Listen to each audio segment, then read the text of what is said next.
नमस्कार, आपके साथ मैं हूं सुजाता कुकरेती और माइक ऑन हो चुका है और जिन खबरों पर आज माइक ऑन कर रही हूं एक एक करके आपको बताती हूं। पहली खबर, इस वक्त दुनिया में ऑल आइज ऑन भारत है। जी हां, हर कोई भारत की तरफ उम्मीद की नजर से देख रहा है। नरेंद्र मोदी वो नेता है जो इस वक्त इस वैश्विक युद्ध को थाम सकते हैं। आज आपको बताऊंगी कि दुनिया के वो कौन कौन से देश हैं जो भारत और नरेंद्र मोदी से उम्मीद कर रहे हैं कि इस युद्ध में वो हस्तक्षेप करके इस युद्ध को रुकवाएं। इसी के साथ साथ आपको दिखाऊंगी कि क्या अब हॉर्मूज पर कंट्रोल की जंग हो गई है शुरू। अभी थोड़ी देर पहले डोनाल्ड ट्रंप का बयान आ गया है। वो फिर से चेता रहे हैं सारे यूरोपियन देशों को और नाटो देशों को कि क्या हॉर्मूज के कंट्रोल के लिए आगे आएंगे। अब सीधा सवाल यह है कि क्या ये यूरोपीय देश और नाटो देश अब हॉर्मूज का कंट्रोल चाहते हैं या फिर अमेरिका इसे कंट्रोल करके इन सबको हटा देगा। आज इस पर भी बात होगी। इसी के साथ साथ आज आपको दिखाऊंगी कि क्या इस वैश्विक युद्ध की परिस्थिति में भर भरा कर सोना चांदी गिर रहा है, किस चीज का संकेत है। सोना और चांदी क्या आपको अभी खरीदना चाहिए? क्या सोने चांदी इस वक्त अच्छा इन्वेस्टमेंट है? आज इसकी भी बात होगी।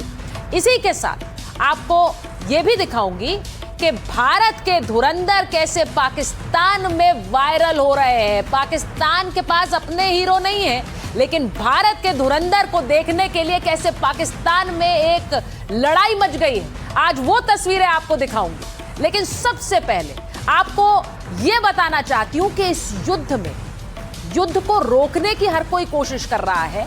चाहते सब है कि युद्ध रुक जाए, लेकिन हर देश ये बताना चाह रहा है कि इस युद्ध के लिए हम तैयार हैं। मैं सबसे पहले आपको वही तस्वीर दिखा रही हूं। सऊदी अरब ने अब देखिए कैसे अपना एक वीडियो जारी किया है और इस वीडियो के जरिए उसने ईरान को चेतावनी दी है, यह दिखाते हुए कि हमारी सेना तैयार है।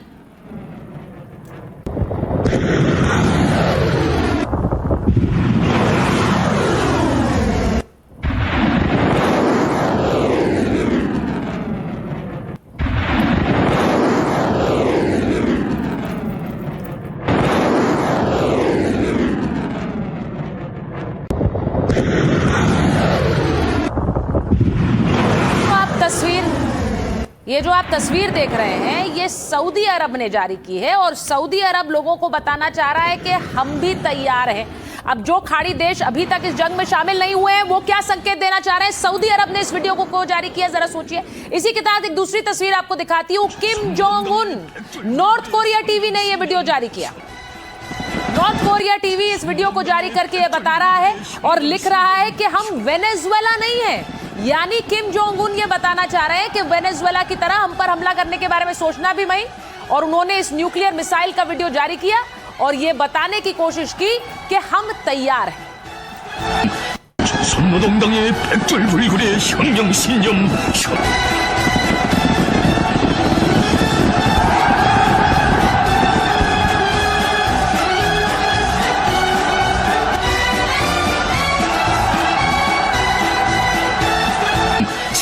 강철 길들은 만대의 자존과 를 새기고 있으며 영원 불후할 정의로운 힘의 역사।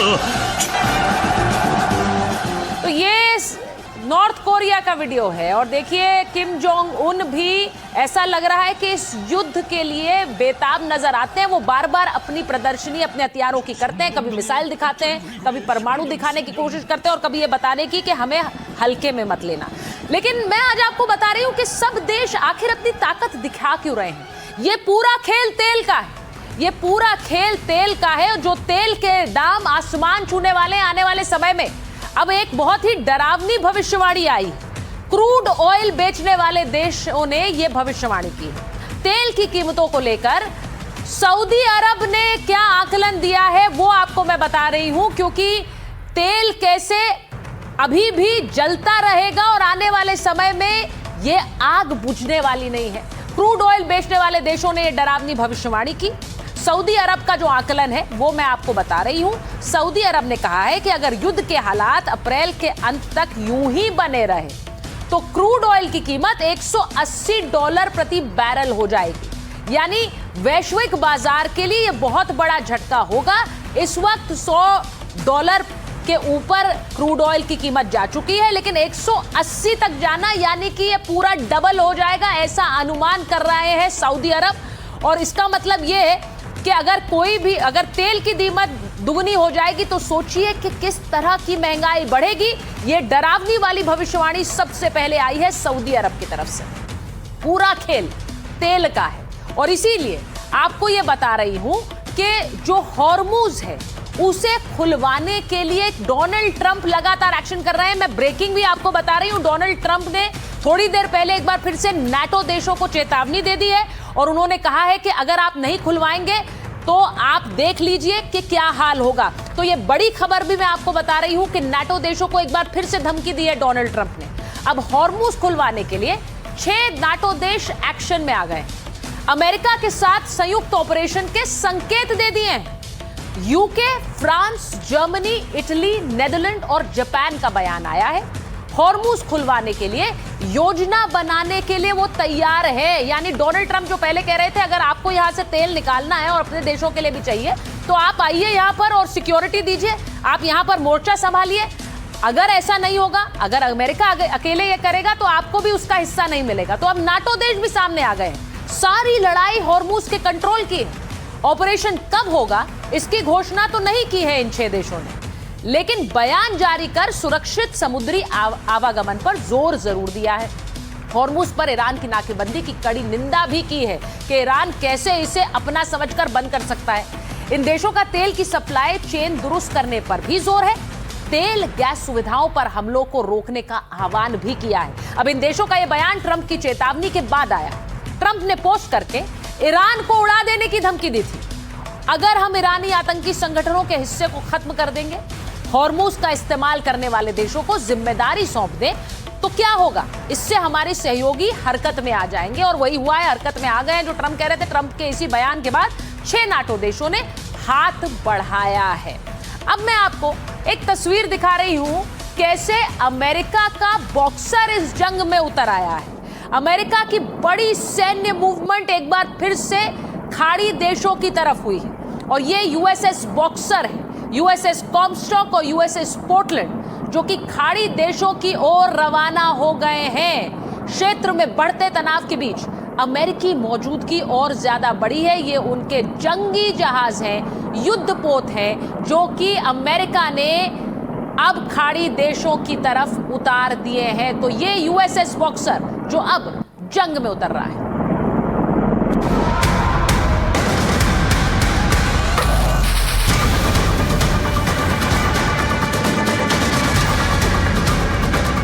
अमेरिका ने ईरान की ओर भेजे 3 नए शैतान। क्या अमेरिका कर रहा है बूट्स ऑन ग्राउंड ऑपरेशन की तैयारी? क्या हॉर्मूज को खुलवाने की लड़ाई अब और तेज होगी? सवाल इसलिए है क्योंकि अमेरिका लगातार ईरान के खिलाफ अपनी सैन्य तैनाती बढ़ा रहा है और अब अमेरिका ने एक और बड़ा कदम उठाया है जो संकेत है कि हॉर्मूज की लड़ाई अब और बारूदी होने वाली है। रिपोर्ट्स के मुताबिक अमेरिका ने अपने ताकतवर युद्धपोत यूएसएस बॉक्सर को कैलिफोर्निया से रवाना कर दिया है। ये एक खतरनाक एम्फीबियस असॉल्ट वॉरशिप है। इसे चलते फिरते छोटे एयरबेस की तरह इस्तेमाल किया जाता है। ये जहाज एक साथ F-35V जैसे आधुनिक स्टिल्थ लड़ाकू विमान और हेलीकॉप्टर ले जाने में सक्षम है। यूएसएस बॉक्सर सैकड़ों मरीन सैनिकों को लेकर चल सकता है। इसकी सबसे बड़ी ताकत यह है कि ये सीधे समुद्र से हमला शुरू करने की क्षमता रखता है, यानी बिना जमीन पर उतरे भी दुश्मन पर एयर और ग्राउंड ऑपरेशन चला सकता है। खास बात यह है कि ईरान की ओर केवल यूएसएस बॉक्सर ही नहीं, यूएसएस पोर्टलैंड और यूएसएस कॉमस्टॉक भी आ रहे हैं, जिन पर करीब 2500 सैनिक सवार हैं। ये इस बात का संकेत भी है कि अमेरिका अपनी 8000 सैनिकों की तैनाती में तेजी ला रहा है। अमेरिका के इन एक्शन से सवाल भी उठ रहे हैं कि क्या अब जंग जमीन पर होगी, क्योंकि ट्रंप पहले ही कह चुके हैं अगर जमीन पर उतरने की बारी आए तो वो पीछे हटने वाले नहीं हैं। Well, you know, they always say boots on the ground. Oh, so we're not afraid of boots on the ground if we have to have. We had boots on the ground last night. Reports के मुताबिक USS Tripoli 31वें marine expeditionary units के साथ पहले ही Iran की ओर बढ़ रहा है और वहां मौजूद यूएसएस जेराल्ड आर फोर्ड और यूएसएस अब्राहम लिंकन जैसे एयरक्राफ्ट कैरियर की ताकत बढ़ाएगा। और अब यूएसएस बॉक्सर के पहुंचने के बाद सैनिकों को मिला दे तो ये लगभग 8000 सैनिक हो जाते हैं, जो पेंटागन की तरफ से ज्यादा सैन्य ताकत जुटाने के संकेत देता है। हालांकि बॉक्सर को अभी वॉर जोन तक पहुंचने में करीब 3 हफ्ते लगेंगे। इससे साफ है अमेरिका सिर्फ तुरंत नहीं बल्कि लंबी रणनीति पर काम कर रहा है। But there has to be a ground component as well. There are many possibilities for this ground component, and I take the liberty of not sharing with you all those possibilities. शुरुआत में Trump प्रशासन का मानना था कि Iran को बहुत आसानी से हरा दिया जाएगा, लेकिन अब भारी संख्या में जहाजों और जवानों की तैनाती बताती है कि अमेरिका लंबी लड़ाई के लिए खुद को तैयार कर रहा है। अमेरिकी अधिकारियों का कहना है कि यह कदम ईरान के साथ संभावित युद्ध की स्थिति में अपनी सैन्य क्षमता बढ़ाने के लिए उठाया गया है। अमेरिका अब हवा, समंदर और जमीन तीनों मोर्चों पर पूरी तरह तैयार रहने का संकेत दे रहा है।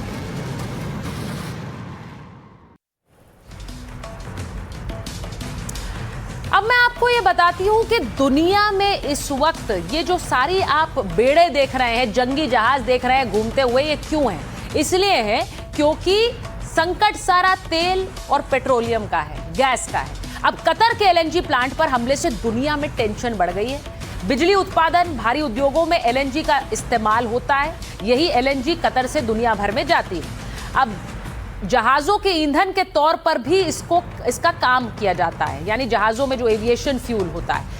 अब कतर की एलएनजी एक्सपोर्ट कैपेसिटी का 17% तबाह हो गया है। 1,87,000 करोड़ का सालाना राजस्व नुकसान है। ये सालाना नुकसान 1,87,000 करोड़। 14 एलएनजी ट्रेनों में से कम 2 क्षतिग्रस्त हुई हैं। हर साल 12.8 मिलियन टन एलएनजी का उत्पादन बाधित होता है। इटली, बेल्जियम, दक्षिण कोरिया की सप्लाई पर असर हो रहा है। यूरोप और एशिया को होने वाली सप्लाई खतरे में पड़ेगी। मरम्मत की वजह से 3 से 5 सालों तक सप्लाई बाधित रहेगी। अब आप सोचिए कि ये जो सप्लाई ये सप्लाई की जाती है, अगर इसका पूरा सोर्स उड़ जाए, खत्म हो जाए, तो इसे बनाने में, इंफ्रास्ट्रक्चर को ठीक करने में भी समय लगेगा और वो भी तेल के और गैस के दामों में आग लगाएगा। अब कतर एनर्जी के सीईओ साद अल काबी का बड़ा बयान आया है। नुकसान ने इस इलाके को 10 से 20 साल पीछे धकेल दिया है।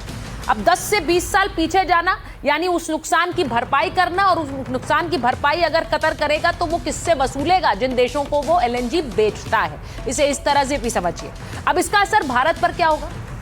भारत जरूरत का 85% कच्चा तेल विदेशों से मंगवाता है। पहले हमारी सप्लाई का बड़ा हिस्सा हॉर्मूज पर निर्भर था। अब सरकारी आंकड़ों की माने तो भारत ने रूट बदल दिया है।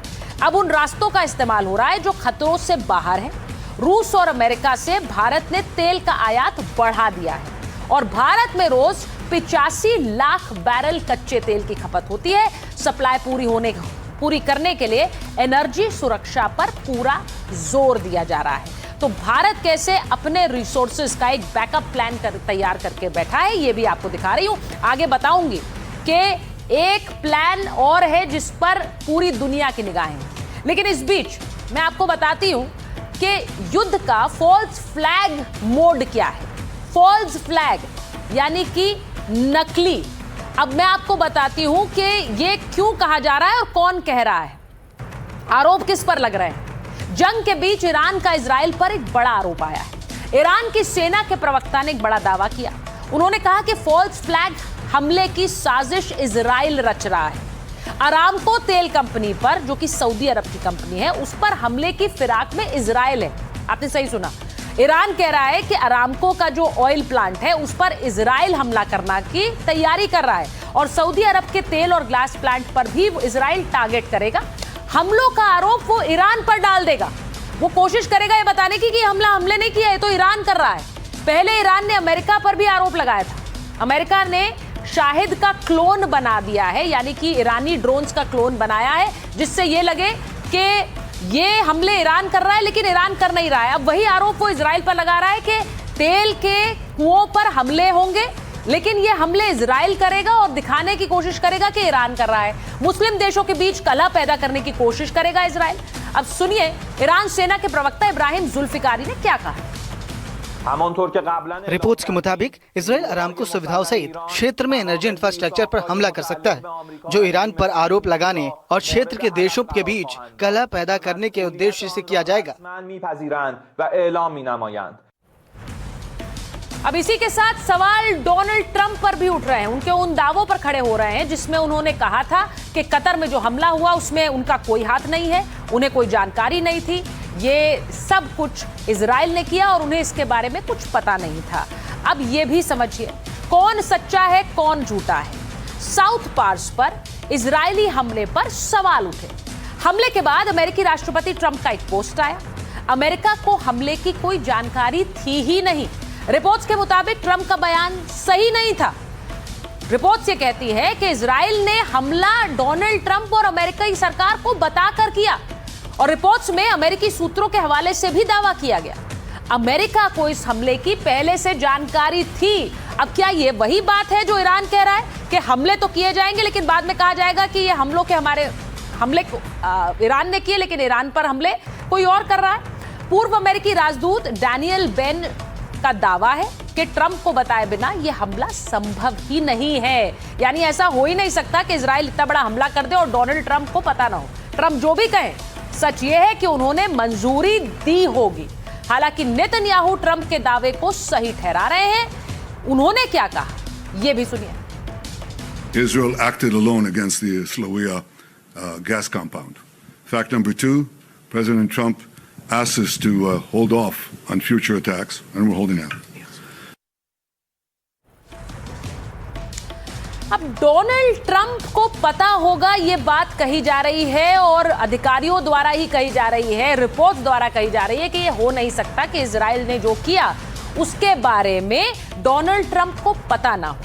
अब डोनाल्ड ट्रंप पर बहुत सारे सवाल शुरू से इस युद्ध के शुरुआत से उठते रहे हैं, लेकिन कुछ सवाल उनके बयानों को लेकर उठते हैं और ऐसा ही कल हुआ। डोनाल्ड ट्रंप ने जापान की प्रधानमंत्री के बगल में बैठकर एक ऐसा मजाक किया जिसे लेकर डोनाल्ड ट्रंप की गंभीरता पर सवाल उठ गए। ये पूछा जाने लगा कि पर्ल हार्बर जैसा हमला और उसके बाद परमाणु हमला जो हिरोशिमा और नागासाकी में हुआ था, क्या उस तरह के हमले पर डोनाल्ड ट्रंप मजाक कर सकते हैं?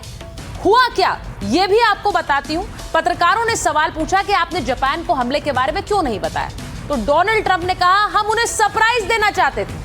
अब जापान की पीएम वहीं मौजूद थी और ट्रंप ने पर्ल हार्बर का जिक्र करते हुए कह दिया कि इनसे बेहतर सरप्राइज की बात कौन जानता है, इन्होंने भी तो सरप्राइज दिया था। जरा रिपोर्ट देखिए।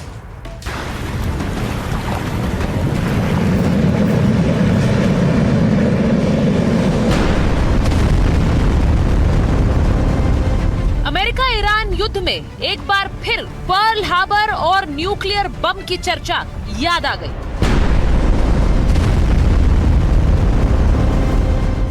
दरअसल इस सवाल के पीछे ट्रंप और अमेरिकी पत्रकारों के बीच हुई बातचीत है।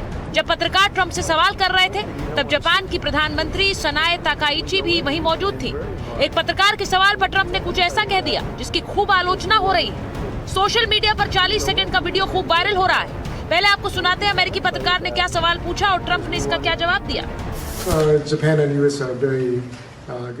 जापान और अमेरिका बहुत अच्छे दोस्त हैं, फिर भी आपने हमें जंग को लेकर यूरोपियन नेशन के साथ अलायंस के बारे में क्यों नहीं बताया? हम इसको लेकर काफी कंफ्यूज्ड हैं।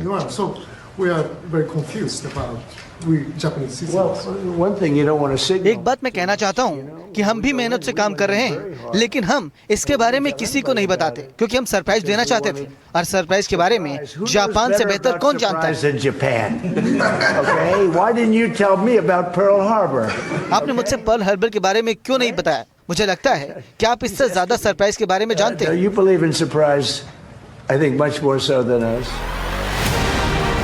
ट्रंप जिस सरप्राइज की बात कर रहे हैं वो सरप्राइज जापान ने 85 साल पहले पर्ल हार्बर पर हमला करके दिया था। जापान के इस सरप्राइज हमले से बौखलाए अमेरिका ने न्यूक्लियर बम गिराकर युद्ध की दिशा बदल दी थी और अंत में जापान को अमेरिका के आगे सरेंडर करना पड़ा था।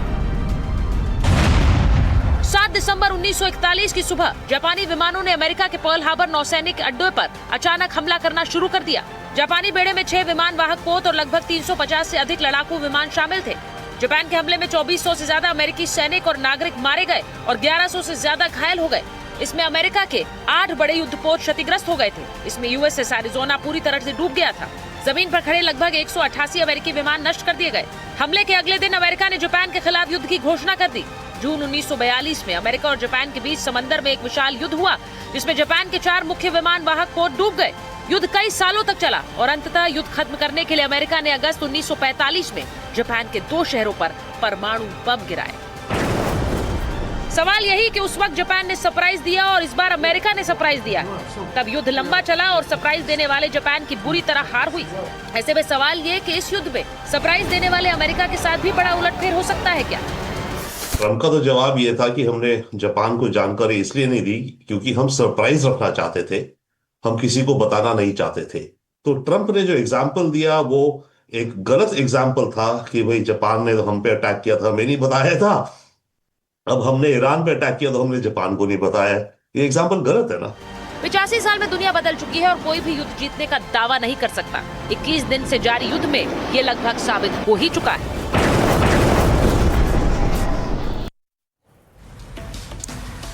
अब आपको ये बताती हूँ कि सोना चांदी खरीदने वालों की क्या इस वक्त चांदी हो रखी है। सोना चांदी पर भी मिडिल ईस्ट तनाव का असर पड़ रहा है और आप लोगों को ये जानना जरूरी है कि मार्केट में हो क्या रहा है, क्या ये खरीदारी का गोल्डन चांस है कि नहीं। अब सोना चांदी पर मिडिल ईस्ट के तनाव का असर पड़ रहा है। युद्ध की वजह से सोना चांदी के दामों में गिरावट आ रही है। अब युद्ध से पहले सोना चांदी ने ऑल टाइम हाई बनाया था, आपको याद है बजट के पहले, और किस तरह से ये चर्चाएं हो रही थी हर घर में कि सोना कहां पहुंच गया। अब सोना का ऑल टाइम हाई 1,83,000 रुपए था। ऑल टाइम हाई से 35,000 सस्ता हो गया है सोना एक महीने के अंदर। और चांदी का ऑल टाइम हाई 4,20,000 रुपए था। चांदी में रिकॉर्ड हाई से 1,80,000 की गिरावट आ गई है। अब आप देखिए एक महीने के अंदर चांदी कितना टूटा है, 1,80,000। चांदी अब 2,40,000 रुपए के करीब पहुंच गया है। ये 1 किलो की कीमत मैं आपको बता रही हूं। अब मैं आपको 2 दिन के हिसाब भी दिखा देती हूं, उससे आप समझेंगे कि ये जो गिरावट है और ये दाम कैसे बढ़ रहे हैं और घट रहे हैं। 19 मार्च यानी कल आपने देखा सोना 7,000 रुपए कम हुआ था और आज 20 मार्च को ये 600 रुपए ही बढ़ा है। तो ये सोने की तस्वीर है जो मैं पिछले 2 दिन की आपको दिखा रही हूं। अब आपको चांदी की बात बताती हूं, चांदी कैसे बढ़ा है। तो आपको अब बताती हूं कि चांदी के साथ क्या हुआ। 19 मार्च को 17,800 नीचे हुआ है चांदी और आज 20 मार्च को 5,000 नीचे गिरा है चांदी। तो देखिए सोने में भी गिरावट आई और चांदी में लगातार 2 दिन देखिए 17,800 कल गिरा और आज 20 मार्च को 5,000 फिर से गिरा है। तो ये गिरावट सोने और चांदी में आई है और इसीलिए मैं जरा मेरे साथ आंचल जैन जुड़ रही हैं और उनके पास मैं जाना चाहती हूं क्योंकि वो मार्केट एक्सपर्ट भी हैं और उनसे पूछती हूं कि सोने चांदी में 2 दिन में जो इतनी गिरावट आई है, आंचल जी आगे कितना गिर सकता है सोना चांदी? देखिए इसके 4 फैक्टर्स हैं। सबसे पहले तो जियोपॉलिटिकल सिचुएशंस की वजह से क्रूड ऑयल का प्राइस बढ़ रहा है, जिसकी वजह से इन्फ्लेशन हाई है, जिसकी वजह से प्रॉफिट बुकिंग हो रही है। लोग अपना पैसा सोने चांदी से जो इन्वेस्ट किया था वहां से निकाल रहे हैं। तो सोने चांदी में इस वक्त सप्लाई ज्यादा बढ़ी हुई है मार्केट में। तीसरा, इंटरेस्ट रेट फिक्स हो गया। यूएस और अभी और इंटरेस्ट रेट नहीं गिराएगी, जिसकी वजह से बॉन्ड्स और फिक्स डिपॉजिट में ज्यादा पैसा मिलेगा बिनस्बत के गोल्ड और चांदी। और तीसरा, सबसे ज्यादा तो डॉलर रेट हाई है। डॉलर जैसे हाई होता है वो ज्यादा आकर्षक करता है गोल्ड और चांदी से। तो इसलिए मैं बोलूंगी कि गोल्ड में अगर आप अगले से 1 से 4 हफ्तों में देखें तो गोल्ड 3 से 10,000 रुपए पर 10 ग्राम गिर सकता है और चांदी भी 10 से 25,000 नीचे आ सकती है। तो इन सब चीजों की संभावना अभी काफी बनी हुई है। आंचल जी, मैं आपसे ये भी पूछूंगी कि क्या ये समय सही समय है सोना खरीदने के लिए या थोड़ा और इंतजार करना चाहिए? बहुत से लोग जानना चाहेंगे। जी हाँ, आप थोड़ा थोड़ा इन्वेस्ट कर सकते हैं। पहले तो हम समझे कि गिरावट क्यों आई है। आप देख रहे हैं जैसे जियोपॉलिटिकल सिचुएशंस चल रही हैं, क्रूड ऑयल बहुत ज्यादा हाई हो गया है, इन्फ्लेशन भी हाई हो गई है। इसके चलते सोना चांदी में अभी आकर्षण नहीं है। दूसरा, डॉलर ऑल टाइम हाई पे है, जिसकी वजह से अब डॉलर ज्यादा सेफ हेवन हो रहा है और सोना चांदी आकर्षक नहीं दिख रहा। दूसरा, इंटरेस्ट रेट भी अब फिक्स हो गए हैं। यूएस अब और इंटरेस्ट रेट नहीं कट करेगी, जिसकी वजह से अब लोग एफडी और बॉन्ड्स में ज्यादा इंटरेस्ट दिखा रहे हैं। और तीसरा, क्रूड ऑयल के प्राइसेस भी हाई हो रहे हैं, इन्फ्लेशन भी हाई हो रही है। तो इसके चलते सोना चांदी अभी ऑल टाइम लो नहीं, थोड़ी सी गिरावट आई है। तो आप थोड़ा सा अपना पैसा अभी थोड़ा सा 2-3 हफ्ते के बाद, और बाकी मेजर इन्वेस्टमेंट आप कुछ समय के बाद ही करें तो ये आपके लिए बेटर होगा। चलिए आंचल जी, बहुत बहुत धन्यवाद ये बताने के लिए हमारे दर्शकों को, क्योंकि सोना चांदी धड़ाम हो रहा है तो बहुत से लोगों को डर भी लग रहा है कि हम खरीद तो लेंगे, कहीं और सस्ता हो जाए तो फिर हमें लगेगा हमने अभी क्यों खरीद लिया। अब मैं बात करती हूं उस डिप्लोमेसी की जिसकी चर्चा दुनिया भर में हो रही है। All eyes on Modi. ये मैं क्यों कह रही हूं? क्योंकि दुनिया भर के देश इस वक्त नरेंद्र मोदी और भारत की तरफ देख रहे हैं, ये समझने के लिए कि क्या अगर कोई देश इस वैश्विक संकट को हल करा सकता है, उसमें हस्तक्षेप करके बातचीत का रास्ता खुलवा सकता है, तो वो नरेंद्र मोदी और भारत है। अमेरिका, इजराइल और ईरान की जंग को लेकर जहां दुनिया के बाकी देशों खेमों में बटे नजर आए, वहीं भारत अपनी मल्टी अलाइनमेंट पॉलिसी को लेकर आगे बढ़ रहा है, हर पक्ष से बात कर रहा है। इस ग्लोबल क्राइसिस की घड़ी में शांति का रास्ता निकालने की कोशिश करता रहा है। अब कूटनीतिक मोर्चे पर भारत कितना सक्रिय है, इसे अलग अलग देशों के राष्ट्रीय अध्यक्षों से पीएम मोदी की बातचीत से समझा जा सकता है। अब पीएम मोदी ने 13 मार्च को ईरान के राष्ट्रपति मसूद पेजेश्कियन से बातचीत की। इसके बाद भारत के 2 गैस और 1 तेल टैंकर हॉर्मुज स्ट्रेट से निकल पाए। इसके 4 दिन बाद यानी 17 मार्च को पीएम मोदी ने यूएई के राष्ट्रपति मोहम्मद बिन जायद अल नहयान से बातचीत की। माय ब्रदर कह के वो हमेशा संबोधित करते हैं। इसके अगले दिन 18 मार्च को पीएम ने कुवैत के क्राउन प्रिंस से फोन पर बात की है। तो खाड़ी देशों से भी बात करी, ईरान से भी बात की। ये लगातार चल रहा था। इस ग्लोबल क्राइसिस के बीच बातचीत को लेकर जितने एक्टिव पीएम मोदी दिखे हैं, उतना कोई और नजर नहीं आता है। पिछले कुछ घंटों के भीतर ही पीएम मोदी ने 5 देशों के राष्ट्रीय अध्यक्षों से बात कर ली है। यानी 19 मार्च को पहले पीएम मोदी ने ओमान के सुल्तान हैतम बिन तारिक से बात की। उसके बाद मलेशिया के पीएम अनवर इब्राहिम से उन्होंने चर्चा की। अनवर इब्राहिम इस्लामिक दुनिया में खासा असर रखते हैं। फिर मोदी ने यूरोप को टच किया और फ्रांस के राष्ट्रपति इमैनुअल मैक्रोन से बात की। उसके बाद उन्होंने खाड़ी का रुख किया। पहले जॉर्डन के किंग अब्दुल्ला II से फोन पर बात की। उसके बाद कतर के अमीर शेख तमीम बिन हमद से बात की। तो लगातार भारतीय प्रधानमंत्री अलग अलग राष्ट्रीय अध्यक्षों से बातचीत कर रहे हैं। उन्होंने अपनी हॉटलाइंस खोल रखी है, अपनी फोन लाइंस खोल रखी हैं। मौजूदा हालात बता रहे हैं कि भारत सिर्फ अपने स्वार्थ के लिए नहीं, बल्कि ग्लोबल पीस के लिए भी काम कर रहा है। अलग अलग राष्ट्रीय अध्यक्षों से हुई पीएम मोदी की बातचीत इस बात का सबूत है कि संकट की इस घड़ी में भारत पश्चिमी देशों और खाड़ी के मुल्कों के बीच एक पुल का काम कर रहा है। यही वजह है कि दुनिया प्रधानमंत्री मोदी की तरफ उम्मीद भरी नजरों से देख रही। फ्रांस के राष्ट्रपति इमैनुअल मैक्रोन ने क्या कहा है? उन्होंने बड़ी बात कही। मैक्रोन ने कहा, भारत कर रहा है मिडिल ईस्ट में शांति का प्रयास। भारत और फ्रांस शांति के लिए काम कर रहे हैं और शांति के लिए कूटनीतिक उपायों का इस्तेमाल करेंगे। अब मिडिल ईस्ट का युद्ध थामने में भारत की बड़ी भूमिका हो सकती है। वहीं रूस में क्या हो रहा है? रूस कह रहा है कि शांति में बड़ी भूमिका भारत अदा कर सकता है। भारत में युद्ध रोकने का रोल निभाने की क्षमता है। ये आपको पता है, पुतिन रूस यूक्रेन युद्ध में भी कहते रहे। और भारत प्रभावशाली देश है, बड़ा रोल निभा सकता है इस क्राइसिस में। ये रूस की सरकार कह रही है। रूस का विदेश मंत्रालय का बयान आया।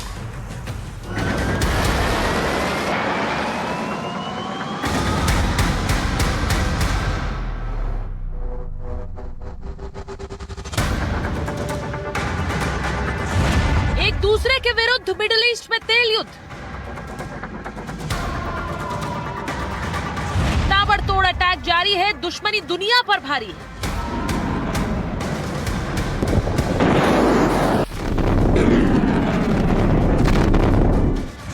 शांति के उपाय बेअसर, पीएम मोदी पर अब दुनिया की नजर। मिडिल ईस्ट जंग का मैदान बना हुआ है। ईरान से लेकर इजराइल तक आसमान में मिसाइलें दंदना रही, बारूदी आग बरस रही। धधकते गैस फील्ड और रिफाइनरियों से उठती आग खतरनाक संकेत दे रही।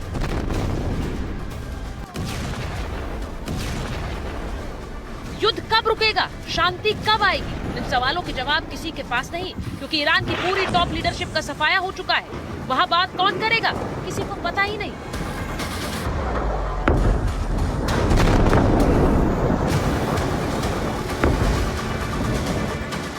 मिडिल ईस्ट की जो लड़ाई पूरी दुनिया को डरा रही है, ट्रंप और नेतन्याहू खुद उसमें शामिल, इसीलिए उनसे किसी को बातचीत की उम्मीद नहीं। यूरोप के ताकतवर देश या तो दूर बैठे तमाशा देख रहे हैं या सिर्फ फिक्र जताकर अपना पल्ला झाड़ रहे हैं।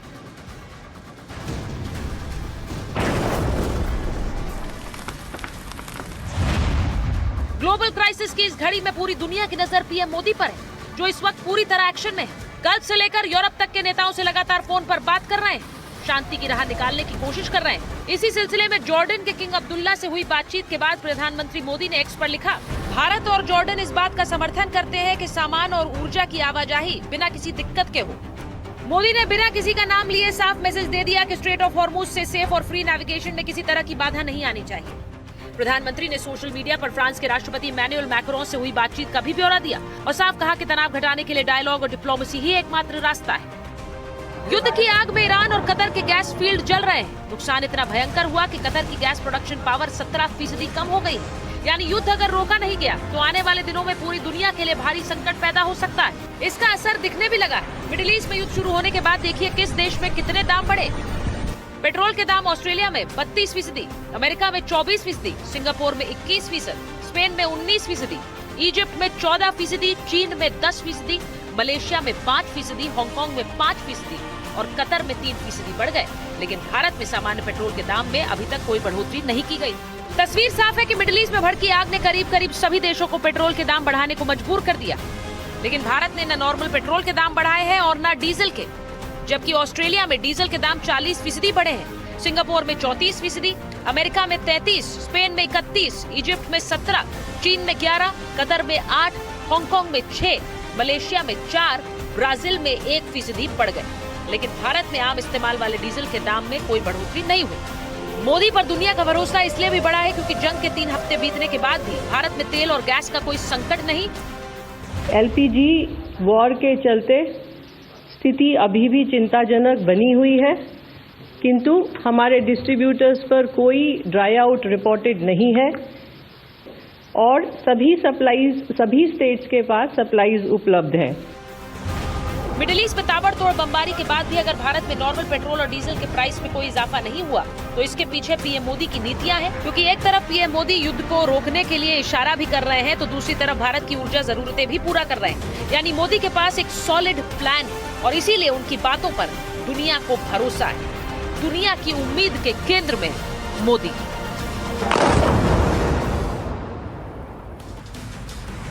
तो ऑल आइज ऑन मोदी है, ऑल आइज ऑन भारत है और पड़ोसी मुल्क पाकिस्तान में इसीलिए भारत सरकार की नीतियों की चर्चा हो रही है। वहां पर यह चर्चा हो रही है कि आखिर भारत कैसे अपने रिजर्व्स को बनाए रखे हुए है, लेकिन पाकिस्तान में हाहाकार है। मैं आपको बताती हूँ यह हाहाकार क्यों है, क्योंकि पाकिस्तान में कच्चे तेल का 11 दिन का ही स्टॉक बचा हुआ है, जेट फ्यूल का भी सिर्फ 14 दिन का स्टॉक है, एलपीजी का सिर्फ 9 दिन का स्टॉक बचा है। 9 दिन के बाद क्या होगा नहीं पता। 14 अप्रैल के बाद एलपीजी के लिए हाहाकार होगा, ये स्वाभाविक है।